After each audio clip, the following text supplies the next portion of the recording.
आज हम लोग देखते हैं यूजफुल फ्लक्स और लीकेज फ्लक्स। ये क्या होता है? हम लोग ऐसा देखा जाता है कि जब भी हम लोग फ्लक्स को पास कराते हैं एयर गैप से, तो क्या होता है?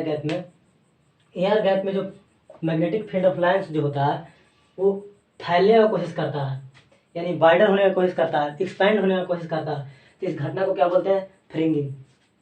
तो इसे ध्यान से सुनिए। जैसे हम लोग जब भी एयर गैप से फ्लक्स को पास करवाते हैं, बीच में थोड़ा सा एयर गैप देते हैं,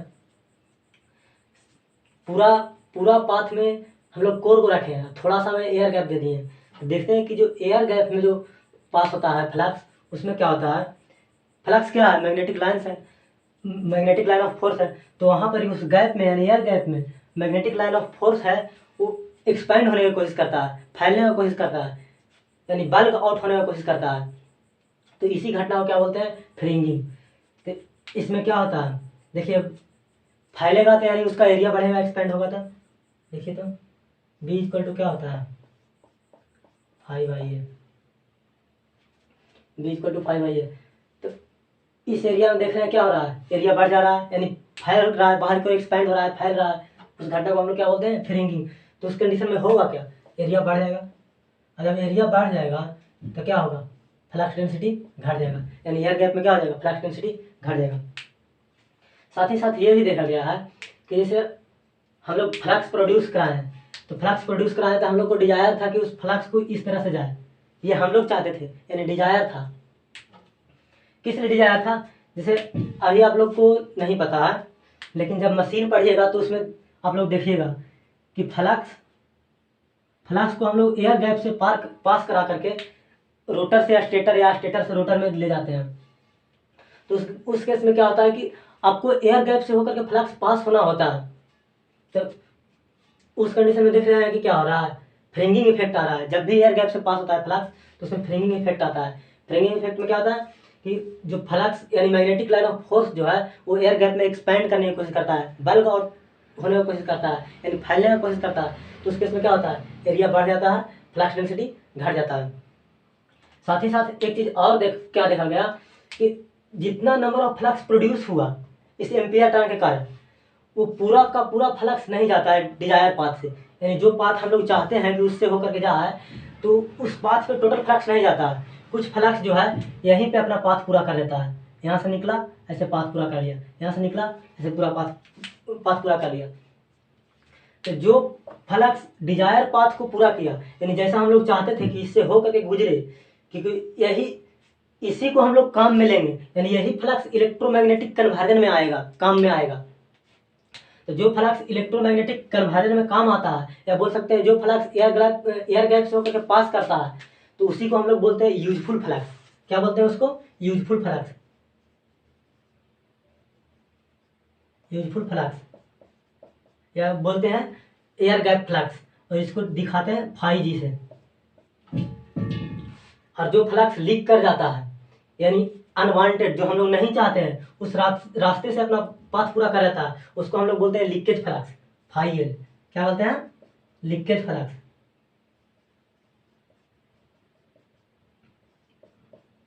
IL। और एक होता है टोटल फ्लक्स, जो टोटल फ्लक्स प्रोड्यूस हो रहा था उसको 5I द्वारा रिप्रेजेंट करते हैं। तो 5G इक्वल टू क्या हो जाएगा? यहाँ से देखिए, तो 5G यानी एयर गैप फ्लक्स या यूजफुल फ्लक्स इक्वल टू क्या हो जाएगा? 5I माइनस 5L, यानी जो लिख करके बच जाता है। या यहाँ से ये भी बोल सकते हैं कि 5 लिख के अगर निकालना हो तो क्या आ जाएगा? टोटल में से घटा दीजिए 5G को। अब जो टोटल फ्लक्स होता है, यानी 5G,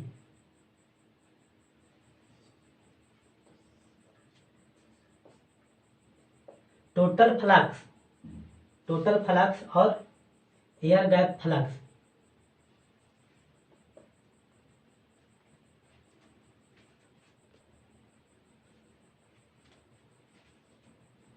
टोटल फ्लक्स और एयर गैप फ्लक्स या यूजफुल फ्लक्स, इसका रेशियो क्या बोलते हैं? इसको रेशियो को बोलते हैं लीकेज कोफिशिएंट, और इसको लेमडा द्वारा दिखाते हैं। तो टोटल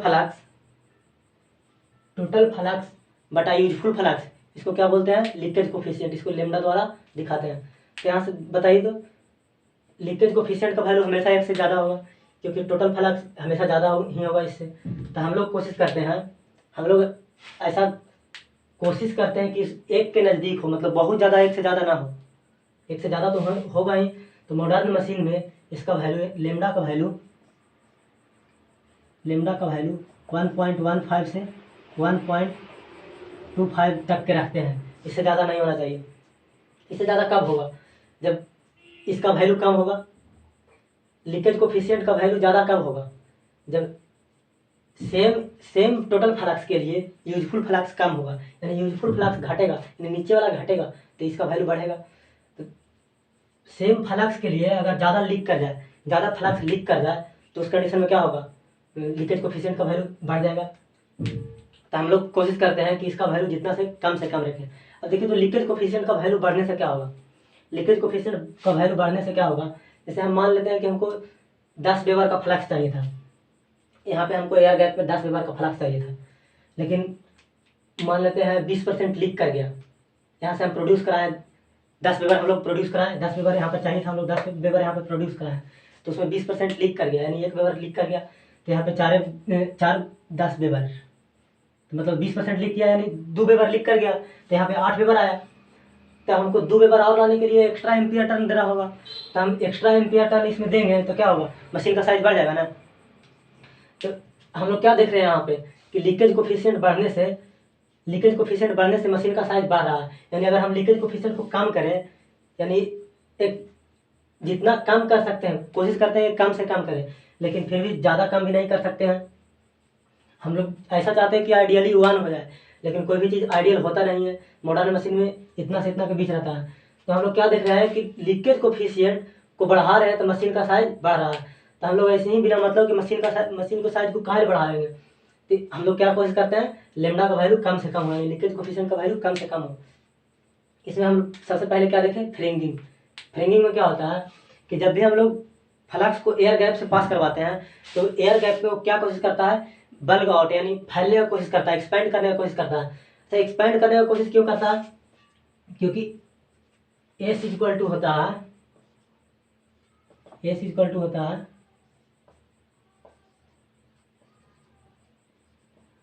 अब देखिए किस ये म्यू आर है, यानी रिलेटिव परमेबिलिटी।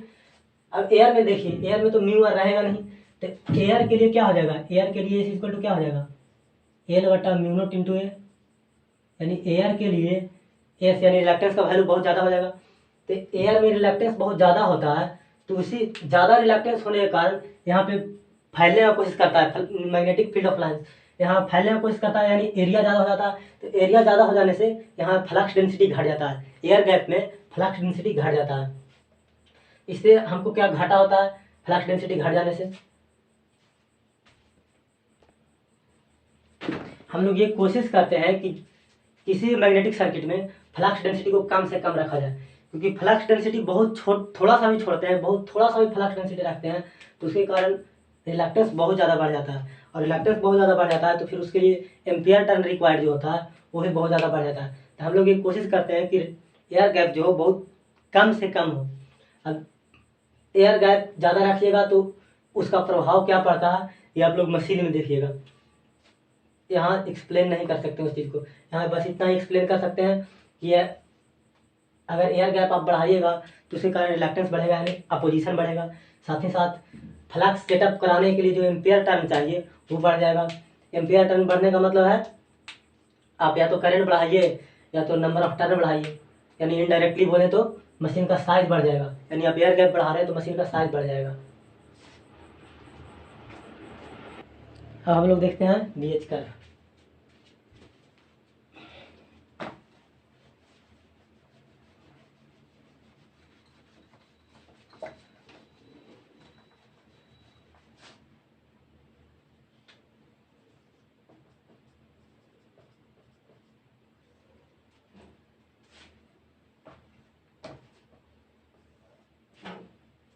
यहाँ एयर के लिए देखते हैं, एयर या नॉन मैग्नेटिक मटेरियल के लिए।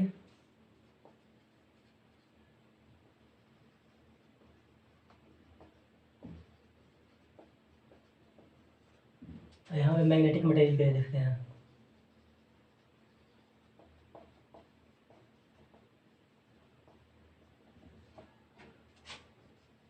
B equal to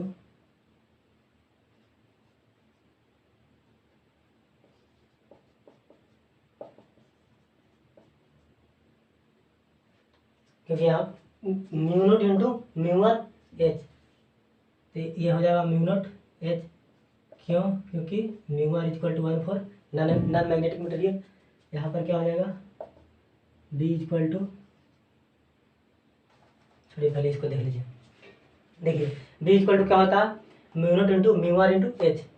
mu R equal to 1, non magnetic material या एयर के लिए म्यू आर क्या होता है 1 होता है।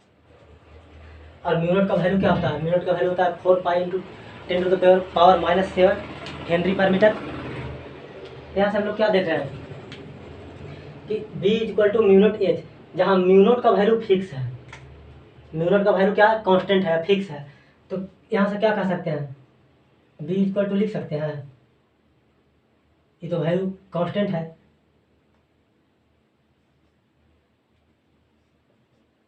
इस तरह से लिख सकते हैं। छोड़िए,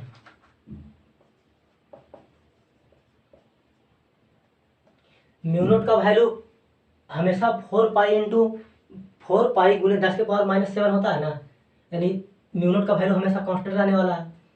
अब देखिए तो y इक्वल टू mx लिखा हुआ है, तो इसका अगर हम ग्राफ ड्रा करें, इसका ग्राफ ड्रा करें तो किस तरह से होगा, y इक्वल टू mx का ग्राफ किस तरह से ड्रा कर देते हैं, स्ट्रेट लाइन में आप लोग पढ़े होंगे। y इक्वल टू mx का ग्राफ हमेशा जीरो से यानी ओरिजिन से होकर के गुजरता है। तो यहाँ y क्या है b और x एक्सिस क्या है h, तो इसका जो ग्राफ होगा वो स्ट्रेट लाइन होगा, यानी नॉन मैग्नेटिक मटेरियल के लिए, नॉन मैग्नेटिक मटेरियल के लिए BH कर्व जो होगा वो स्ट्रेट लाइन होगा, हमेशा स्ट्रेट लाइन होगा। अब देख रहे हैं ये स्ट्रेट लाइन है, यानी इसको कितना हो, जितना एज बढ़ाते जाइएगा B का वैल्यू बढ़ता जाएगा, यानी मैग्नेटिक फ्लक्स डेंसिटी का वैल्यू बढ़ते जाएगा। जितना आप मैग्नेटाइजिंग फोर्स लगाइएगा उतना ही मैग्नेटिक फ्लक्स डेंसिटी का वैल्यू बढ़ते जाएगा। लेकिन आप मैग्नेटिक मटेरियल के लिए देखते हैं, B equal to mu naught into mu R into H. यहाँ से म्यू आर इक्वल टू जब निकालते हैं तो ये आता है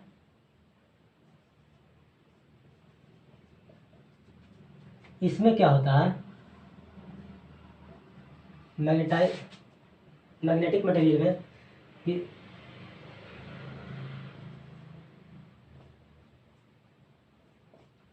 शुरू में हम जब हम लोग बढ़ाते हैं एच का वैल्यू यानी मैग्नेटाइजिंग फोर्स बढ़ाते हैं तो शुरू में बहुत तेज़ी से बढ़ता है।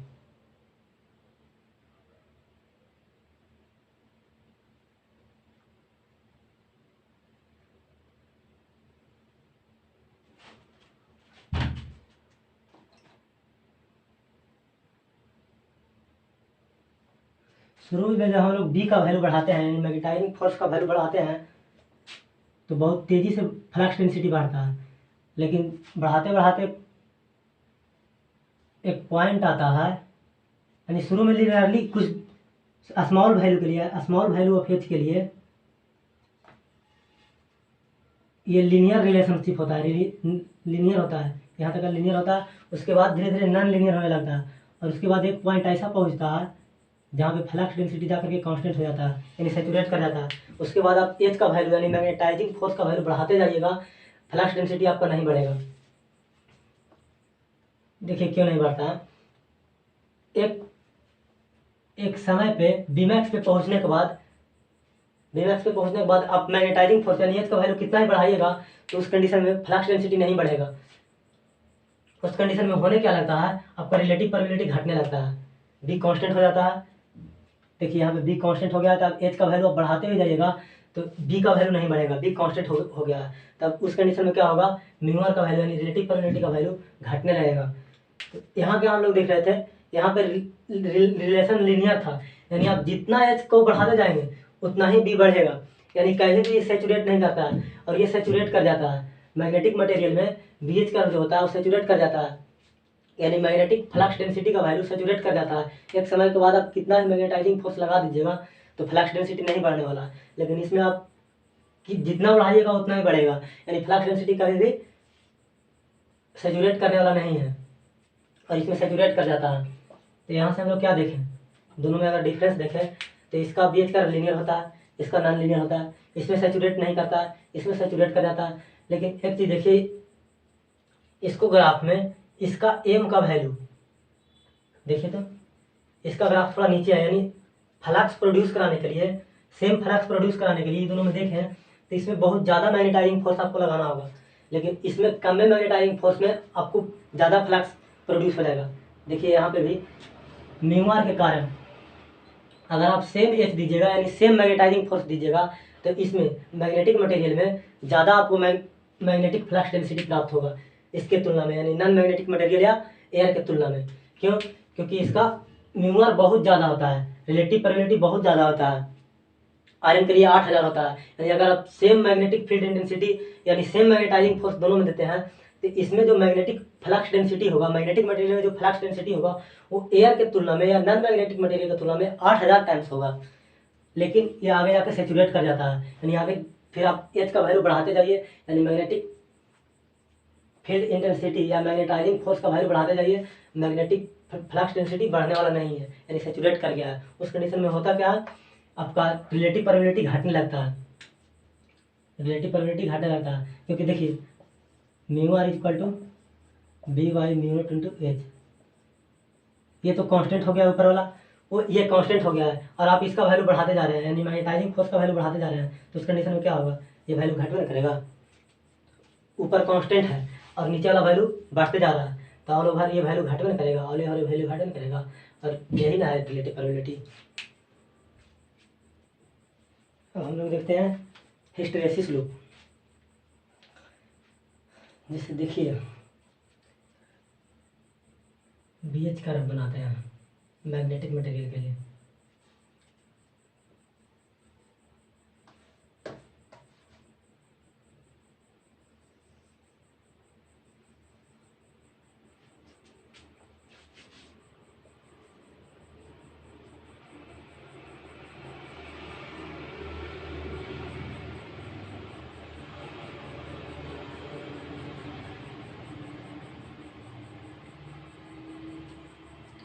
अब आपको पता होगा BH कर्व थोड़ा देर पहले डिस्कस किया है।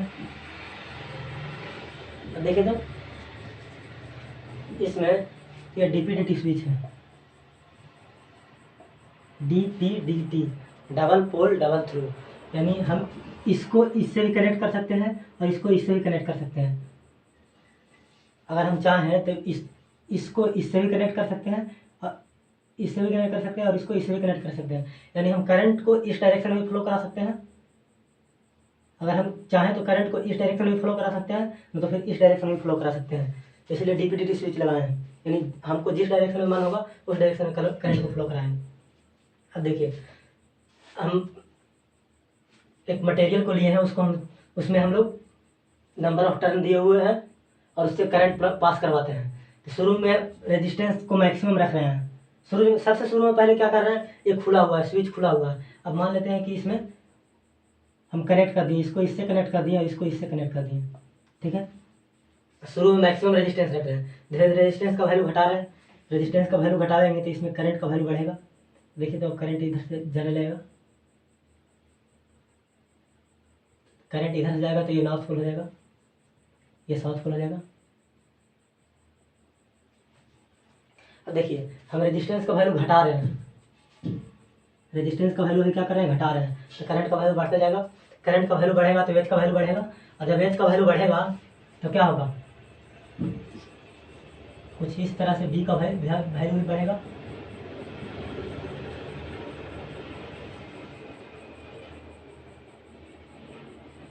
लेकिन एक वैल्यू पर पहुंचने के बाद ये कांस्टेंट हो जाएगा, एक वैल्यू पर पहुंचने के बाद ये कांस्टेंट हो जाएगा, बी का वैल्यू कांस्टेंट हो जाएगा। अब हम क्या कर रहे हैं कि रेजिस्टेंस को बढ़ा रहे हैं, यानी करंट को घटा रहे हैं। तो करंट को घटा रहे हैं यानी एच घट रहा, तो एच घट रहा है तो बी भी घटेगा। लेकिन जब बी घटता है तो सेम पाथ को अब फॉलो नहीं करता है। जैसे बढ़ा रहे थे तो इस तरह से जब एच को हम लोग बढ़ाएं, यानी करंट को बढ़ा करके एच को बढ़ाएं, तो जो बी बढ़ा वो इस पाथ को फॉलो करते हुए बी बढ़ा। लेकिन जब हम एच को घटा रहे हैं, यानी करंट को घटा करके एच को घटा रहे हैं, तो बी अब सेम पाथ फॉलो ना करके कुछ इस तरह से आ रहा है। हम मान लेते हैं ये ओ है और ये ए है और ये बी है, ठीक है।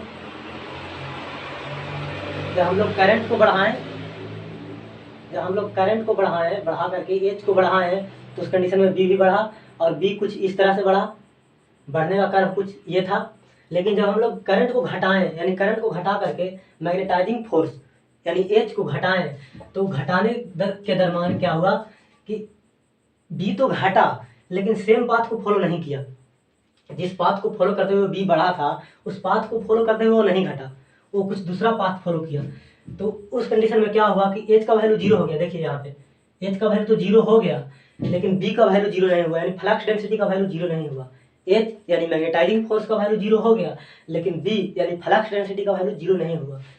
यानी हम मैग्नेटाइजिंग फोर्स हटा दी, उसके बाद भी मटेरियल में कुछ मैग्नेटिक प्रॉपर्टी या मैग्नेटिक फ्लक्स या मैग्नेटिक फ्लक्स डेंसिटी बचा हुआ है। तो ये जो बचा हुआ फ्लक्स डेंसिटी है इसका वैल्यू कितना है, ओ बी के बराबर है। तो जो ये बचा हुआ फ्लक्स डेंसिटी है इसी को हम लोग बोलते हैं रेसिडुअल फ्लक्स। क्या बोलते हैं? Residual flux. बचे हुए फ्लक्स को क्या बोलते हैं? Residual flux. अब हमको इसको खत्म करना था क्या करेंगे? जैसे शुरू में इस डायरेक्शन में करंट फ्लो कराए थे तो नॉर्थ ये था। अब यही अगर हम करंट को उल्टा डायरेक्शन में फ्लो करा दें, तो इसमें तो कुछ फ्लक्स बचा हुआ है, तो फ्लक्स जो बचा हुआ है वो इस तरह से, यानी जो फ्लक्स बचा हुआ है वो अभी भी इसी डायरेक्शन से इस तरह से निकल रहा है। तो अगर हम उल्टा डायरेक्शन में करंट फ्लो करा दें इसमें, तो उल्टा डायरेक्शन में करंट फ्लो करा देंगे तो इस तरह से जाएगा तो अभी नॉर्थ ई हो जाएगा।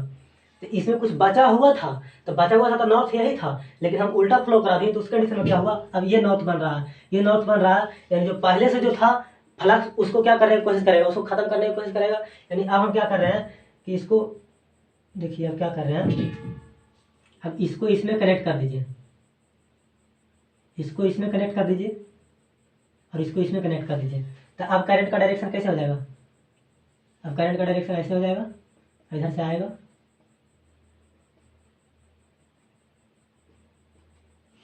यहाँ से आएगा। देखिए करंट ऊपर से आएगा, जैसे ये फ्लक्स है, देखिए ये कोर है, कोर में ऊपर से करंट आ रहा है, कोर के ऊपर जो वायर है उसमें करंट आ रहा है नीचे। देखिए कोर के ऊपर जो वायर है उसमें करंट नीचे आ रहा है, देख रहे हैं? पहले क्या था, कोर के जो ऊपर वायर था उसमें करंट जा रहा था, तो ये बन रहा था नॉर्थ, अब देखिए कोर के ऊपर जो करंट है उसमें नीचे आ रहा है करंट, कोर के ऊपर जो वायर है उसमें करंट कहाँ आ रहा है, नीचे आ रहा है, नॉर्थ ये बन रहा है। तो देखिए अब इसमें हम लोग क्या किए, फिर से करंट को बढ़ाना स्टार्ट किया, यानी रेजिस्टेंस को घटा करके करंट को बढ़ाना स्टार्ट किए। तो जब उल्टा डायरेक्शन में मैग्नेटाइज करना शुरू किया मटेरियल को, तो क्या हुआ, फ्लक्स डेंसिटी घटना स्टार्ट हुआ। और फ्लक्स डेंसिटी घटना स्टार्ट हुआ तो जब हम लोग कुछ मैग्नेटाइजिंग फोर्स लगाएं, क्या लगाएं, मैग्नेटाइजिंग फोर्स लगाएं, तो क्या हुआ, फ्लक्स डेंसिटी जीरो हो गया। तो देखिए इसको हम सी मान लेते हैं। कितना मैग्नेटाइजिंग फोर्स लगाएं, ओसी। तो इसी ओसी को क्या बोलते हैं, कोएरेसिव फोर्स। यानी जितना मैग्नेटाइजिंग फोर्स लगाते हैं हम लोग फ्लक्स डेंसिटी को जीरो करने के लिए, उसको क्या बोलते हैं, कोएरेसिव फोर्स। यानी रेसिडुअल मैग्नेटिज्म को खत्म करने के लिए जितना हम लोग लगाते हैं, जितना हम लोग एच का वैल्यू लगाते हैं, यानी बोल सकते हैं फील्ड इंटेंसिटी, यानी क्या बोलेंगे इसको, एच को क्या बोलते हैं, मैग्नेटाइजिंग फोर्स।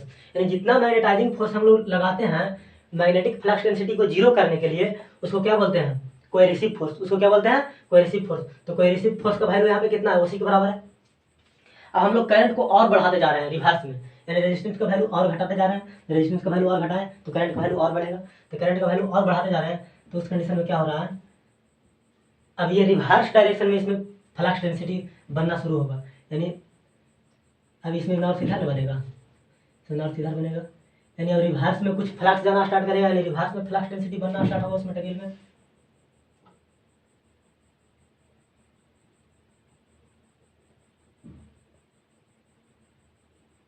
वो कुछ इस तरह से होता है। अब फिर क्या किए, मैक्सिमम पर एक वैल्यू ऐसा है कि इसमें भी सैचुरेट कर गया, ठीक है। तब हम लोग क्या किए, जिस तरह से इधर मटेरियल सैचुरेट कर गया था उसी तरह से इधर भी सैचुरेट कर गया, और फिगर बनाने में कुछ गड़बड़ी हो रहा है, तो ये वैल्यू कुछ ज़्यादा लग रहा है। ये चीज़ ध्यान रखिएगा, इधर का सैचुरेशन पॉइंट और इधर का सैचुरेशन पॉइंट दोनों बराबर होगा, यानी इधर जितना फ्लक्स डेंसिटी पे सैचुरेट करेगा उतना ही फ्लक्स डेंसिटी पे इधर भी सैचुरेट करेगा। फिगर बनाने में इधर कुछ ज़्यादा सा लग रहा होगा, समझिए। तब ये क्या हो गया, सैचुरेट हो गया, फ्लक्स डेंसिटी सैचुरेट हो गया। तब फिर हम क्या कोशिश किए, फिर क्या करने लगे हम, अब करंट को घटाने लगे, यानी करंट को घटाने लगे, यानी एच यानी मैग्नेटाइजिंग फोर्स को घटाने लगे। तो मैग्नेटाइजिंग फोर्स को घटाने लगे तो फिर से ई पाथ को नहीं फॉलो करेगा, अभी फिर से दूसरा पाथ फॉलो करेगा।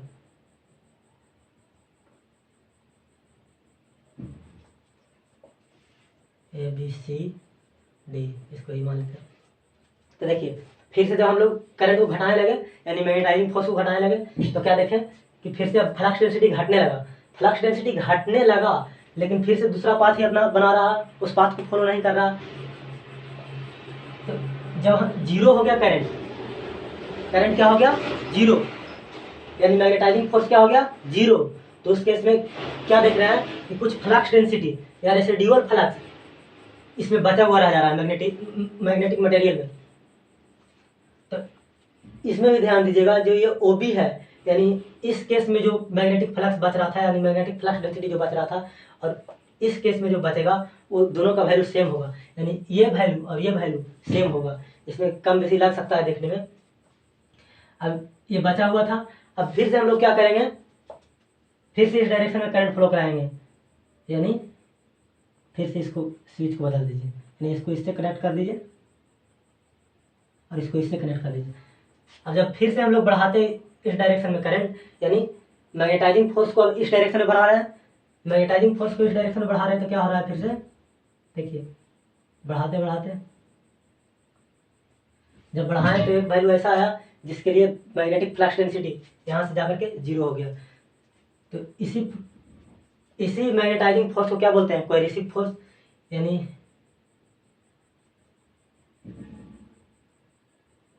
ओ सी, देखिए ओ सी और ओ एफ, इसको क्या बोलेंगे,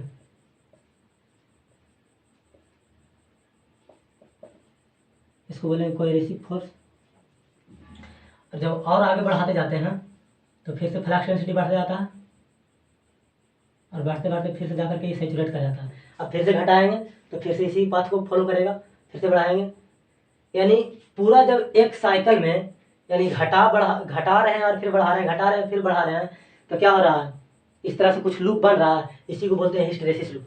हिस्टैरिसीस का मतलब क्या होता है, हिस्टैरिसीस का मतलब होता है आउटपुट का इनपुट से लाइक करना, आउटपुट का इनपुट से लाइक करना। देखिए तो आउटपुट क्या होता है, इनपुट क्या होता है, जो हम लोग डालते हैं, जो हम लोग देते हैं या डालते हैं, तो किसी मशीन में या कहीं पे भी उसको इनपुट बोलते हैं, और जो उसके बदले में हमको मिलता है उसको आउटपुट बोलते हैं। तो हम लोग यहाँ क्या कर रहे हैं, हम लोग यहाँ अगर इस फ्लक्स इस स्क्वायर में देखें तो हम लोग क्या डाल रहे हैं, इसमें हम लोग करंट डाल रहे हैं, यानी करंट डाल रहे हैं। तो एक तरह से कहें तो हम लोग कोई रिसीव फोर्स डाल रहे हैं, यानी इनपुट में कोई रिसीव फोर्स हो गया, कोई रिसीव फोर्स बोल रहे हैं, मैग्नेटाइजिंग फोर्स हम लोग डाल रहे हैं, यानी इनपुट में मैग्नेटाइजिंग फोर्स हो गया, और हम लोग मैग्नेटाइजिंग फोर्स डाल रहे हैं, करंट डाल रहे हैं, यानी मैग्नेटाइजिंग फोर्स डाल रहे हैं। तो उस कंडीशन में हम लोग को आउटपुट क्या मिल रहा है, बी मिल रहा है, यानी मैग्नेटिक फ्लक्स डेंसिटी मिल रहा है। तो देखिए तो हिस्टैरिसीस क्या होता है, आउटपुट का इनपुट से लाइक करना, यानी देखिए जहाँ भी देखिएगा तो आउटपुट लाइक कर रहेगा इनपुट से। देखिए तो यहीं पे जब हम इसको घटा रहे थे तो घटते घटते एच का वैल्यू जीरो हो गया, एच का वैल्यू जीरो हो गया, लेकिन बी का वैल्यू जीरो हुआ था, नहीं हुआ था, लाइक कर रहा था। हम एच को वैल्यू को नेगेटिव में ले गए, यानी रिवर्स में ले गए, तब बी का वैल्यू जीरो हुआ। हर जगह पर बी यानी आउटपुट इनपुट से यानी मैग्नेटाइजिंग फोर्स से लाइक कर रहा है, तो इसको बोलते हैं हिस्टैरिसीस। और जब हम एक बार जैसे हम लोग डीसी ले रहे थे और डीपी-डीटी स्विच के हिसाब से करंट को घटा बढ़ा करके और रिवर्स में फ्लो करा करके ये लूप बनाए हैं। लेकिन अगर यही कॉइल को हम एसी सर्किट में रख दें, यही कॉइल को हम एसी सर्किट में रख दें, तो देखिए तो उसमें क्या होगा। एसी का तो खुद नेचर इस प्रकार से होता है। देखिए तो हम लोग क्या कर रहे थे, यहाँ पर देखिए शुरू में करंट को बढ़ा रहे थे, देखिए तो शुरू में करंट को बढ़ा रहे थे, फिर मैक्सिमम पे पहुँच गया और फिर उसके बाद हम लोग करंट को घटाए हैं, फिर देखिए रिवर्स में बढ़ाते बढ़ाते मैक्सिमम पर ले गए, फिर इधर से बढ़ाने लगे। यानी इस कॉइल को हम एसी सर्किट में रख दें, यानी एसी में रख दें तो ये लूप बन जाएगा ना, एसी में रख देंगे तो ये लूप बन जाएगा ना। तो इसी लूप को बनने के कारण यानी बार बार रिवर्स डायरेक्शन में, कभी इस डायरेक्शन में कभी उस डायरेक्शन में हम लोग मैग्नेटाइज कर रहे हैं मटेरियल को, तो इसके कारण जो लूप बन रहा है इसी को हम लोग क्या बोलते हैं, हिस्टैरिसीस लूप। इसके कारण कुछ लॉस भी होता है, इसमें कुछ टर्म होता है, उसको सबसे पहले देख लेते हैं। एक होता है कोएरिसिव फोर्स और एक होता है रेसिडुअल फ्लक्स डेंसिटी या residual magnetism, residual flux density या रेसिडुअल मैग्नेटिज्म। जब हम लोग एच का वैल्यू को घटा करके जीरो कर दिए थे तो उसके बाद भी कुछ फ्लक्स डेंसिटी रह गया था, क्या था वो, ओ बी, और इस केस में क्या था, ओ ई। तो रेसिडुअल फ्लक्स डेंसिटी क्या हो जाएगा इस लूप में, ओ बी और ओ ई। ये हो गया रेसिडुअल फ्लक्स डेंसिटी। यानी जब हम लोग एच का वैल्यू जीरो कर दिए, एच यानी मैग्नेटाइजिंग फोर्स का वैल्यू जीरो कर दिए, तो उस कंडीशन में भी मटेरियल में कुछ रेसिडुअल यानी फ्लक्स डेंसिटी बचा हुआ रह जाता है, यानी मैग्नेटिज्म प्रॉपर्टी बचा रह जाता है, यानी मैग्नेटिक बिहेवियर बचा रह जाता है। उसे वो क्या बोलते हैं, रेसिडुअल फ्लक्स डेंसिटी या रेसिडुअल मैग्नेटिज्म। तो उसको ख़त्म करने के लिए हम लोग रिवर्स डायरेक्शन में फोर्स लगाते हैं, रिवर्स डायरेक्शन में मैग्नेटाइजिंग फोर्स लगाते हैं, उसको क्या बोलते हैं, कोएरिसिव फोर्स। देखिए तो ये बचा हुआ रह गया था वो भी, तो हम लोग रिवर्स डायरेक्शन में लगाए थे फोर्स, ओसी जब लगाए थे इतना फोर्स, तब जा करके ये जीरो हुआ था। उसके बाद इधर से जा रहे थे, इधर से जीरो हो गया, इधर से एच का वैल्यू यानी मैग्नेटाइजिंग फोर्स का वैल्यू घटाते हुए हम लोग जीरो पर पहुंच गए थे। तो उस केस में क्या हुआ, जीरो पर पहुंच गए लेकिन बी का वैल्यू वही बचा हुआ रह गया था, वही बचा हुआ रह गया था। तो इस कंडीशन में हम लोग क्या किए, ओ एफ फोर्स लगाएं, तो यानी कोएरिसिव फोर्स क्या हो गया, इधर ओ सी हो गया इसके लिए, ओ बी के लिए, और ओ ई के लिए ओ एफ हो गया। तो कोएरिसिव फोर्स को कैसे डिफाइन करेंगे, मैग्नेटाइजिंग फोर्स हम लोग लगाते हैं फ्लक्स डेंसिटी को जीरो करने के लिए, यानी रेसिडुअल फ्लक्स डेंसिटी को जीरो करने के लिए या रेसिडुअल मैग्नेटिज्म को खत्म करने के लिए, उसी को क्या बोल देंगे, कोएरिसिव फोर्स। और रेसिडुअल फ्लक्स डेंसिटी किसको बोलेंगे, तो जब हम लोग मैग्नेटाइजिंग फोर्स को घटा करके जीरो कर देते हैं, यानी मैग्नेटाइजिंग फोर्स को खत्म करते हैं, मैग्नेटाइजिंग फोर्स को जीरो कर देते हैं, तो उसके बाद भी मैग्नेट में कुछ मैग्नेटिक प्रॉपर्टी बचा हुआ रह जाता है, उसी को क्या बोल देंगे, रेसिडुअल फ्लक्स डेंसिटी या रेसिडुअल मैग्नेटिज्म। और अब इसमें एक आता है रिटेंटिविटी। तो जिस प्रॉपर्टी के कारण मटेरियल रेसिडुअल फ्लक्स डेंसिटी या रेसिडुअल मैग्नेटिज्म को अपने आप में रख लेता है, यानी एच को वैल्यू को जीरो करने के बाद भी इसमें कुछ बचा हुआ रह जाता है फ्लक्स डेंसिटी, तो जिस प्रॉपर्टी के कारण ऐसा होता है उसी को क्या बोलते हैं, रिटेंटिविटी। क्या बोलते हैं, रिटेंटिविटी।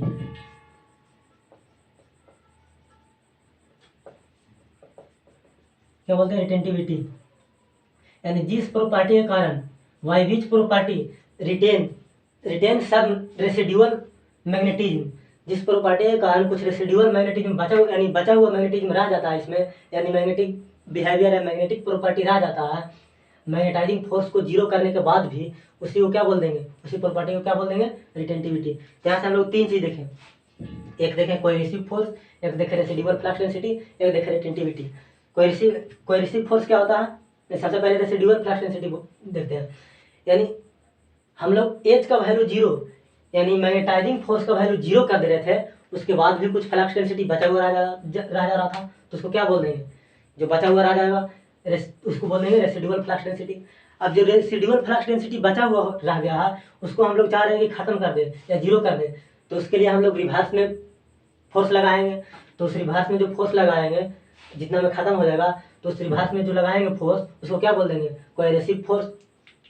और जिस प्रॉपर्टी के कारण रेसिडुअल फ्लक्स डेंसिटी यानी मैग्नेटिक बिहेवियर या रेसिडुअल मैग्नेटिज्म मटेरियल अपने आप में रख लेता है या रिटेन कर लेता है, उस प्रॉपर्टी को क्या बोलेंगे, रिटेंटिविटी। यानी जिस प्रॉपर्टी के कारण मैग्नेटिक मटेरियल अपने आप में मैग्नेटिक बिहेवियर या रेसिडुअल फ्लक्स डेंसिटी या रेसिडुअल मैग्नेटिज्म रख लेता है या रिटेन कर लेता है, उसको क्या बोलेंगे, रिटेंटिविटी। रिटेंटिविटी को मैग्नेटिक मेमोरी भी बोलते हैं। रिटेंटिविटी को क्या बोलते हैं, मैग्नेटिक मेमोरी, क्योंकि इसके कारण कुछ मैग्नेटिक बिहेवियर रह जाता है, यानी करंट फ्लो कराना बंद कर दें, यानी मैग्नेटाइजिंग फोर्स लगाना खत्म कर दें, उसके बाद भी मैग्नेटिक बिहेवियर बचा हुआ रह जाता है। इसीलिए इसको रिटेंटिविटी को मैग्नेटिक मेमोरी भी बोलते हैं। ये सब सारा चीज़ का डिस्क्रिप्शन में आपको PDF मिल जाएगा लिखा हुआ, हैंड रिटन, वहाँ से डाउनलोड कर लीजिएगा।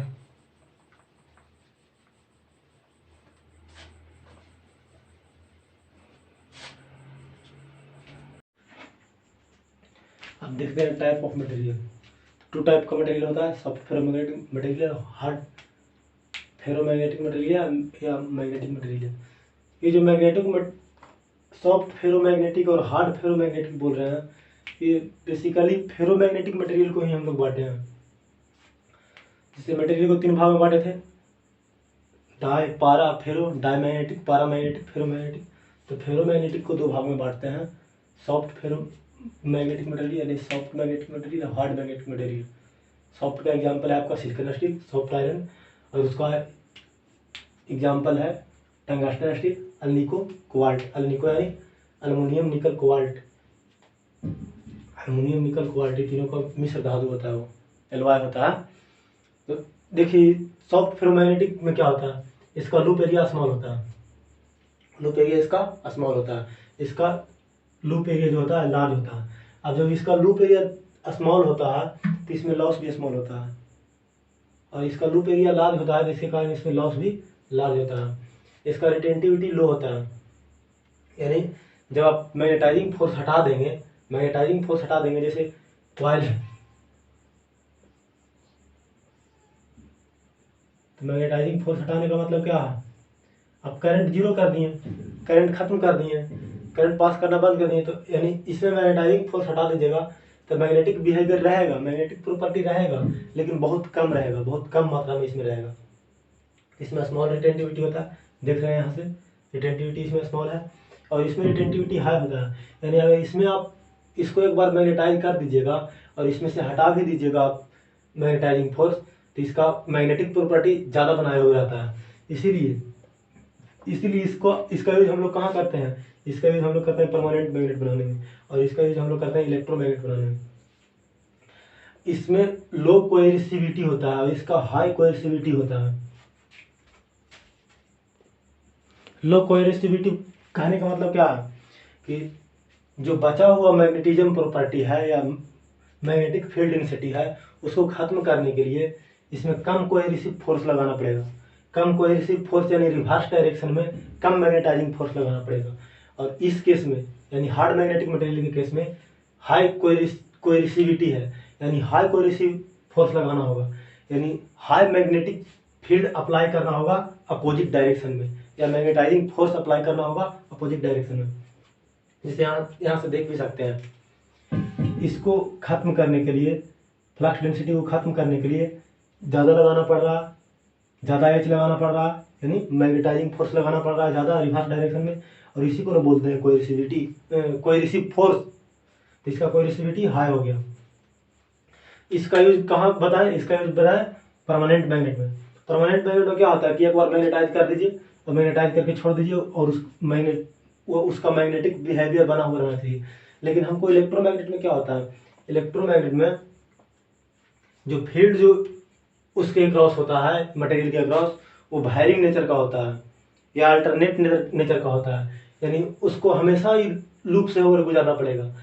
और इसमें जब परमानेंट मैग्नेट हम लोग बनाते हैं तो ये लूप हमेशा थोड़ी बनेगा, एक बार उसको मैग्नेटाइज कर दिए और वो अपना मैग्नेटिक बिहेवियर बनाए हुए है। तो लेकिन अगर इसी का अगर हम लोग क्या करते हैं, हार्ड का यूज कर देते हैं इलेक्ट्रोमैग्नेट में, तो क्या होता, पहला तो इसका लार्ज लूप एरिया होता तो उसको इसमें लॉस बढ़ जाता, और लॉस बढ़ जाएगा तो समझ रहे हैं, लॉस बढ़ जाएगा तो मशीन जल्दी हीट होगा, मशीन हीट होगा तो उसमें बाइंडिंग रहता है, बाइंडिंग हीट हो जाएगा, साथ ही साथ इंसुलेशन हीट होगा तो वो भी खराब होने का चांस रहता है। तो इसको हम लोग नहीं यूज कर सकते हैं। बार बार ज़्यादा फोर्स भी लगाना होगा, यानी ज़्यादा कोहेसिव फोर्स भी लगाना होगा उसको ख़त्म करने के लिए। अल्टरनेट मैग्नेटिक फील्ड में रहेगा तो बार बार उसको रिवर्स में जाएगा ना। इसमें देखिए बहुत छोटा सा फोर्स लगाना रहता है। यानी इलेक्ट्रोमैग्नेट बनाने के लिए हम लोग सॉफ्ट मैग्नेटिक मटेरियल का यूज़ करते हैं, और ये परमानेंट मैग्नेट बनाने के लिए हार्ड मैग्नेटिक मटेरियल का यूज करते हैं।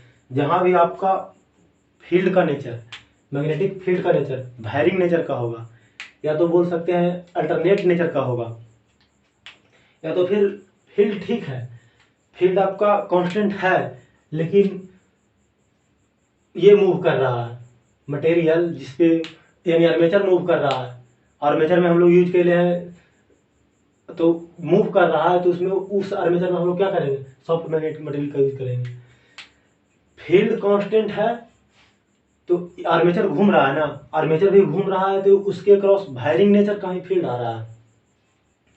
फील्ड घूमे या आर्मेचर खुद घूमे, दोनों ही केस में उसके क्रॉस यानी जो फील्ड को जो कट करेगा वो वायरिंग नेचर का हो जाएगा।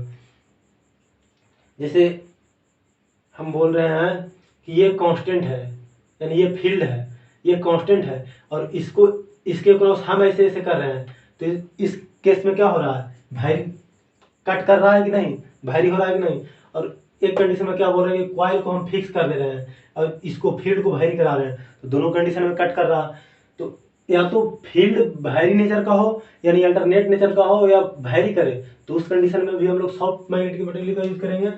और जब फील्ड कांस्टेंट हो लेकिन आर्मेचर घूम रहा है यानी मूविंग मशीन है, मूविंग पार्ट वाला मशीन है, तो उस कंडीशन में भी यानी जितना ही मशीन में हम लोग यूज करेंगे यानी इलेक्ट्रोमैग्नेट का यूज करेंगे, सॉफ्ट मैग्नेटिक मटेरियल का यूज करेंगे हम लोग, और उसका सिर्फ यूज करेंगे परमानेंट मैग्नेट बनाने में।